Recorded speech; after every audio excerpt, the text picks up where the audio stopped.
All right, gonna try an experiment here. I got this old window. It's probably been here 60 plus years.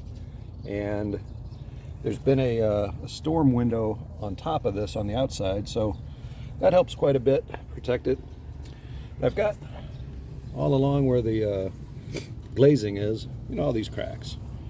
And I did the other window, just not real happy with it.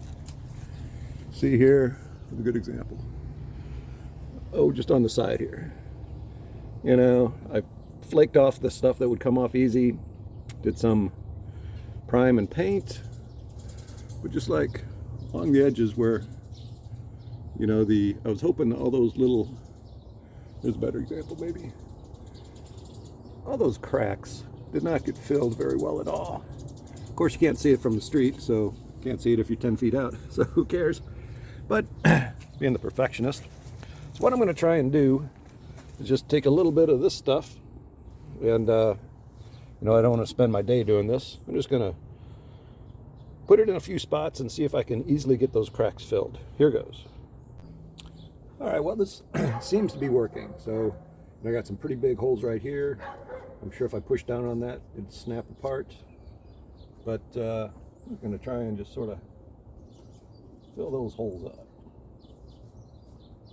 And I'm pretty sure this is not the right way to do it, but I don't think it hurts anything.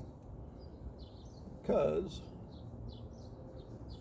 between the bush in front of the house, put on the storm windows, and it'll look just fine, I'm thinking. Certainly don't want to get any of this crud on the window itself that I just cleaned. Try some of these spots here.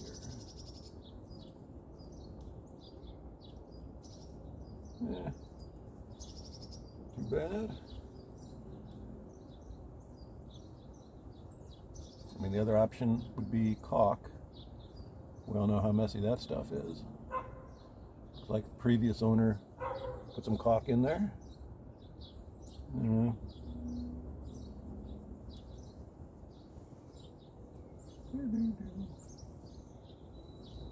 it certainly does fill up the big gaps. And it is window glazing. How about like right here?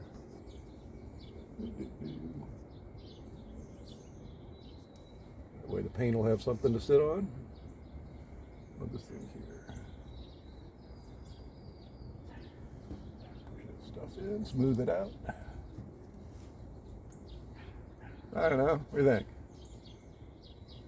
It's improved. Maybe not. You know, I could spend my whole day working on this window. But I got other things to do. There you go. Thanks. All right, well, this is where we're at. Put on a coat of primer, especially on the exposed wood that I scraped off the bottom, but pretty much did all surfaces. I don't know, see what you can see here. Does it look great? No. It look better, a little bit. Just to kind of show you bottom there.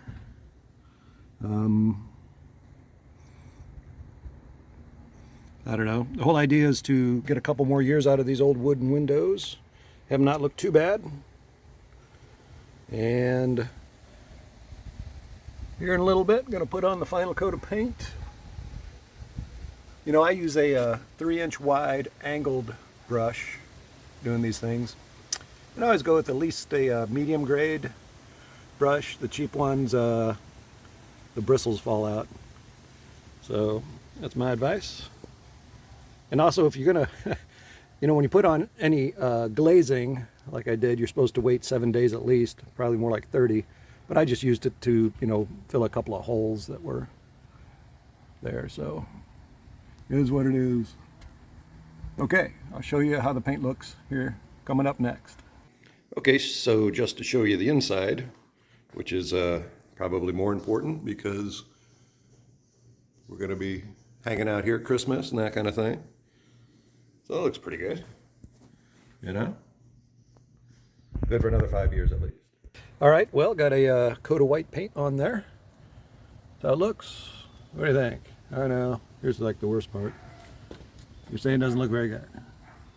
And I would kind of tend to agree. Like, this part here looks good.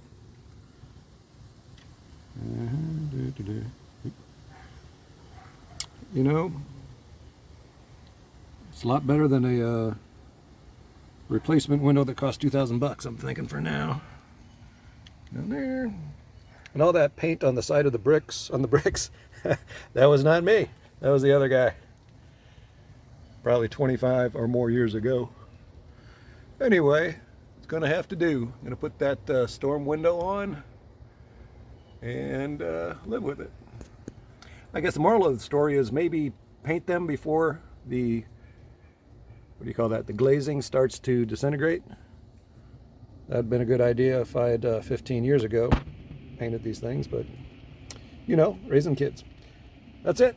Have a great day. Thanks for watching. Please give it a thumbs up and subscribe. So long. Potatoes.